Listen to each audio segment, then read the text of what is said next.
Good evening and welcome to the program. This is the Limelight. My name is Prince Apollo, and this month of October, Uganda is marking 30 years of its constitution. And as we mark the 8th of October 1995, we also acknowledge the Constitution's role in shaping the democracy of this country, but also addressing the other issues that were in its preamble, days of turmoil and other things. But again, the same Constitution is criticized for the current situation regarding the erosion of constitutional democracy and the lack of independence of institutions. And we will speak to Honorable Wandera Ogaro, a senior citizen, but also a constitutional lawyer, a former legislator, and we'll be asking and picking his opinion on the 30 years of Uganda's constitution. Welcome to the program, Honorable. Thank you. This is the Limelight. Thank you. Good evening, viewers. Glad to be here with you. Well, let's go straight, Honorable, and you share your opinion on the current state of Uganda's constitution. And if we may ask, has this constitution stood the test of time? Thank you.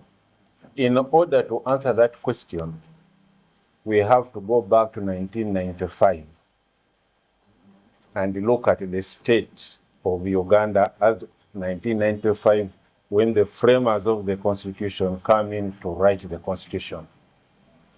A preamble which you have talked about will normally tell you why the Constitution is being made and also guide you on what you should do.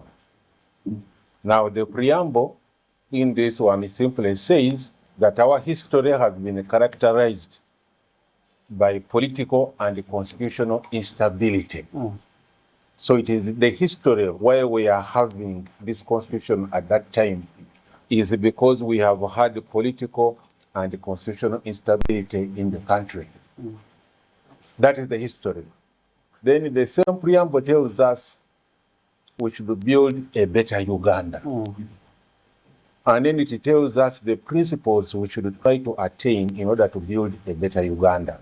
And it lists them as unity, peace, equality, democracy, freedom, social justice, and progress. So those 7 principles are what you should look at in order to determine whether we have made progress or we haven't made progress. I look back to 1995, and in order to see whether we have made progress, you also need to, in terms of these 7 principles, you also need to look at what were the tensions, where were the tensions in 1995 when the Constitution was being written. The tensions were around mainly 3 things which were contentious. One, form of government. Should we go unitary or should we go federal? That was very contentious in the Constituent Assembly. Then number 2 was the political system. What political system should we adopt? Movement system, or should we have a multi-party system? Those were very contentious. And then to a small extent, I would say the role of the army in the politics of the country. Those 3 areas were the most contentious. So if you now look back at the present where we are, how have we progressed in those 3 areas? In 1995, for political system, we opted for the movement system. Yeah. The multi-party people were not happy with that. But over from 1995... After 10 years, that changed. Yes, after 10 years, it changed. So we made progress. We brought in a consensus of those people who had wanted multi-party. So to that extent, we can say we made progress in the area of unity. Yes. In the area of form of government, Yes. we have also made some progress. Because in the Constituent Assembly, we rejected the federal and opted for unitary. Yep. Then we said, but you federalists, I think you can be catered for by decentralization. The federalists were not happy with that. But also I can say we have made progress in that area. Because when you see the amendments of the Constitution in 2005, they established regional governments, which is nearer to what the federalists wanted than decentralization. So I can say that also on the second contentious issue, we've made progress and we can build on what is in the Constitution now, the regional governments. I think there are just small things which need to be done, and we shall also bring on board the federalists. So to that extent, I think we've made some progress. The army. The role of the army. The role of the army. In the politics. Before I talk about that and make my conclusions, I need to give you a history of the army in the politics. When we gained from 1962 to 66, it has been defined as the era of good feeling, when the people were generally happy with each other, there were no tensions and so on. But in 1966, the army came on, was invited into a political dispute. There was a political dispute between the Kabaka of Uganda and the executive prime minister. Instead of resolving it through constitutional means, the army was invited in. It stormed and evicted the Kabaka from his palace. That is 66, but then I think the army must have started saying, hey, by the way, we are the ones who have made these people. So in 71, the army came and took over. He said, after all, we are the ones who put you there. So the army takes over and they ruled this country until 1979. There is no parliament. There are no political parties. And the army tells us, guys, settle down. Amini is the president for life. So we settled down. Said, okay, that's how the army now. So the army monopolized the politics of the country, governance and everything. 1980, after the liberation, we have Professor Lule as the president. There is a disagreement, a political disagreement, which fortunately is again resolved politically, and the Professor Lule is replaced by President Binaisa. But Binaisa, after some time of being president, runs into trouble with the army again. Because the army is directly under what we used to call the military commission, composed of 5 people.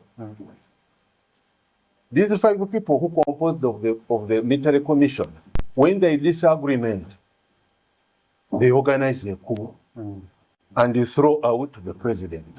You see again the army coming in. We have, the country has been told it has been liberated. It has a professor for a president. He's removed politically. They put there another civilian. Then the military commission, under the leadership, the chairman was Paul Mwanga. And who was the deputy? General Museveni. General Museveni. They organize a coup and throw out the nice. So, again, the army is still playing a role in the politics of Uganda. That is 1980. We go for elections, we have a civilian government. In 85, the army comes back And takes over. takes over. It is short-lived because then in the 80s, the following year, Another army comes in and overthrows this army. So see, read this. The army. This army continues until 1996, when now we go for civil elections. Has the army been out for these 30 years? Now you see, let's go back to the constitution. The people who draft the constitution and write it recognize the dangers, the ones I've explained. So in Article 208, they say the army shall be non-partisan. Yeah. They shall not go into politics. And subordinate. And it is subordinate to civilian. Thank you. Thank you. It is subordinate to civilian authority. And indeed, from 1986 up to 2001, the army was out of our politics. But we see it starting to creep back during the 2001 elections. So it started again interfering. You see them at polling stations. From there, they have grown up to now to the extent now where the army is present in politics. Let's not mince words. Let's not pretend. The ghosts of 1966 are fully back. Are you saying, Honorable, that undermines the core principles for which the Constitution was promulgated? Very much so.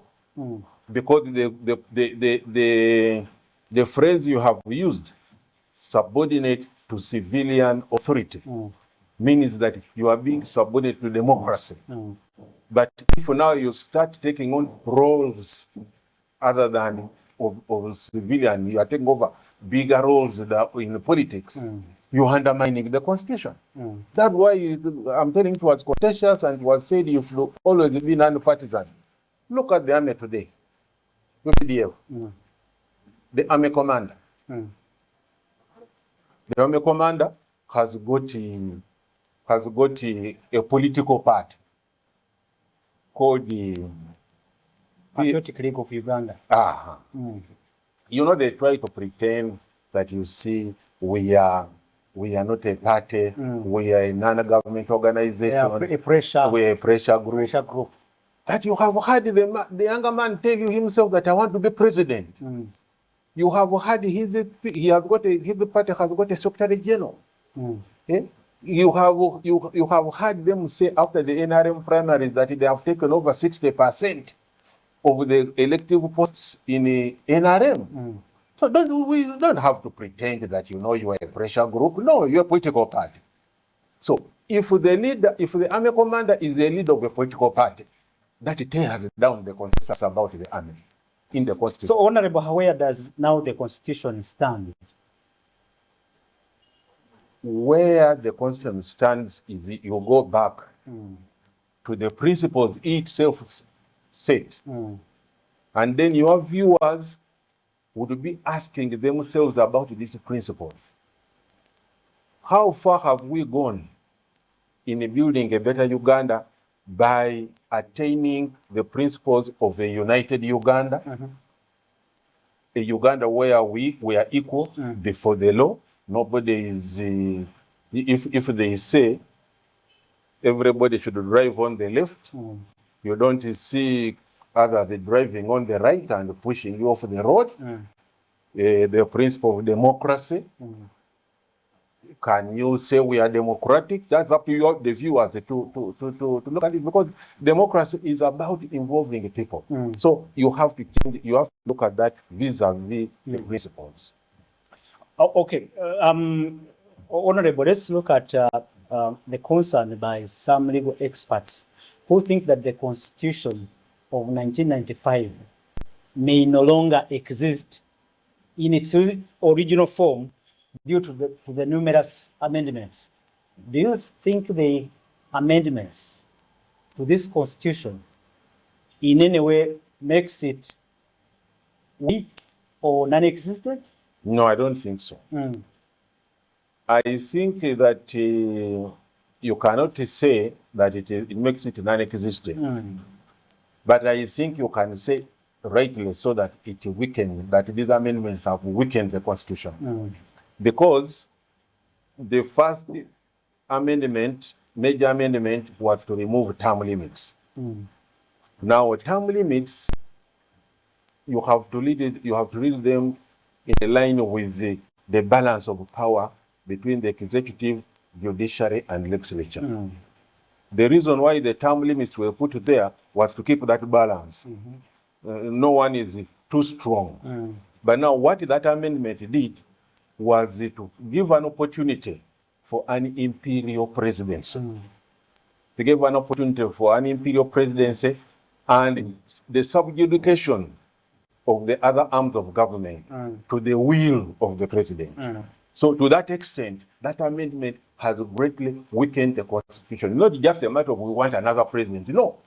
It is what it has done to the separation of powers which were put there by the Constitution. It has given an opportunity for the others to be greatly weakened.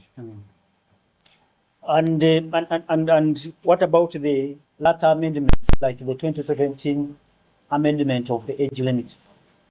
Well, the 2017 age limit amendment, I've heard people say, you know, it was not a very big issue in the Constituent Assembly. That is correct. It wasn't a big issue in the Constituent Assembly because there was a term limit.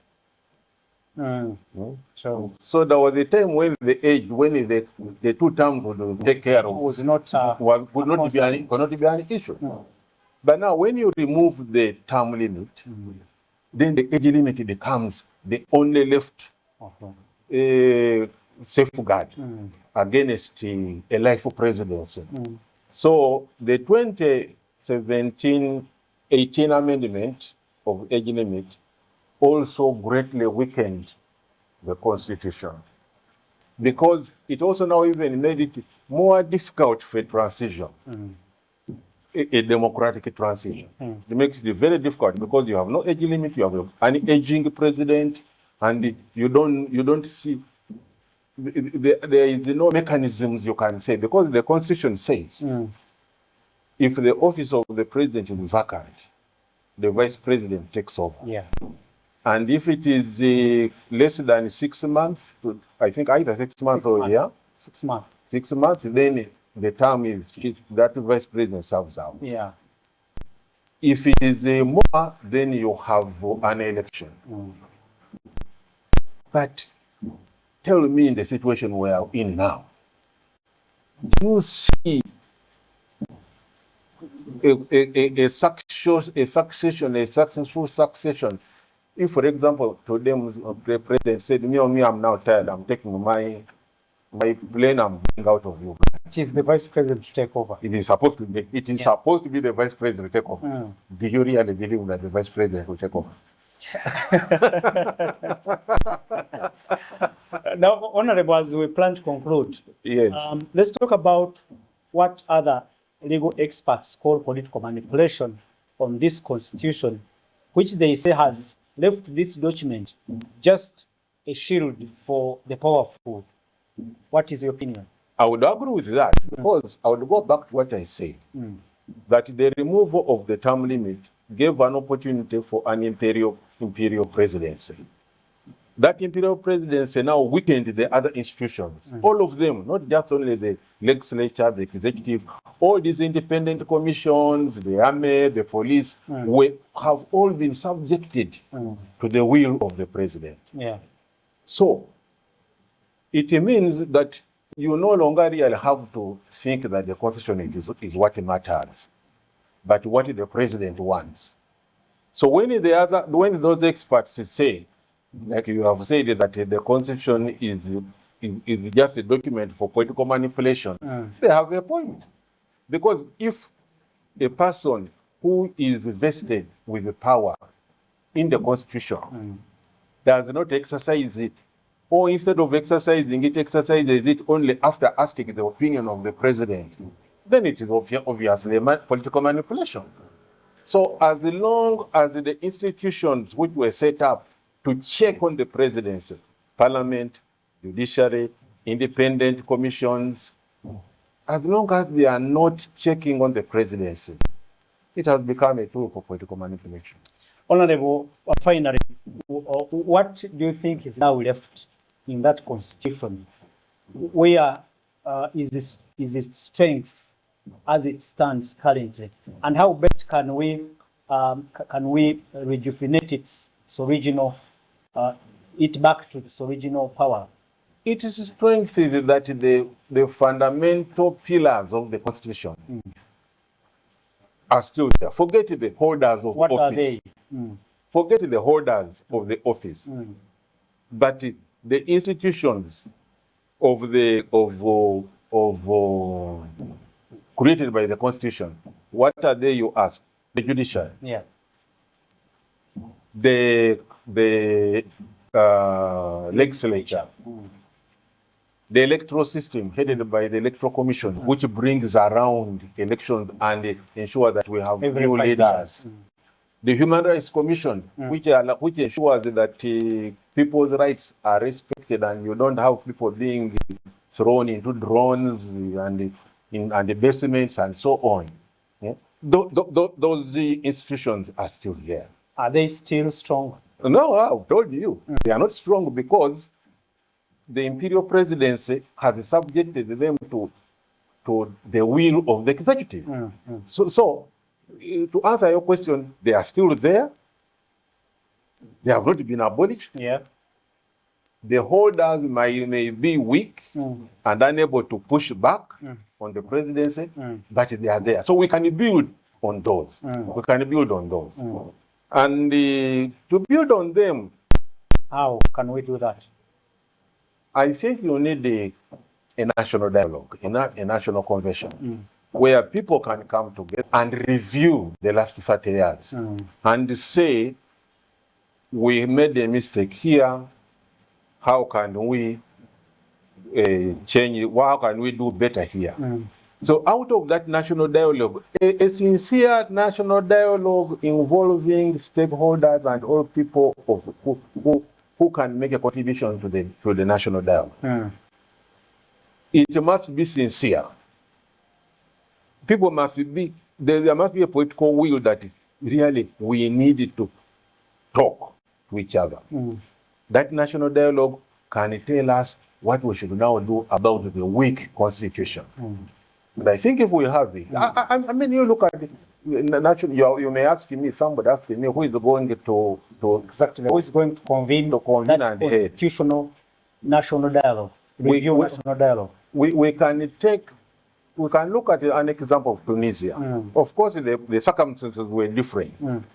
But in Tunisia, it was the civil society organizations who led the whole thing.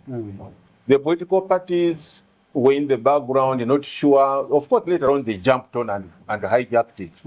But it was the non-government organizations who organized after the president had run away. And there was now chaos and so on. That dialogue was organized by the national non-government NGOs.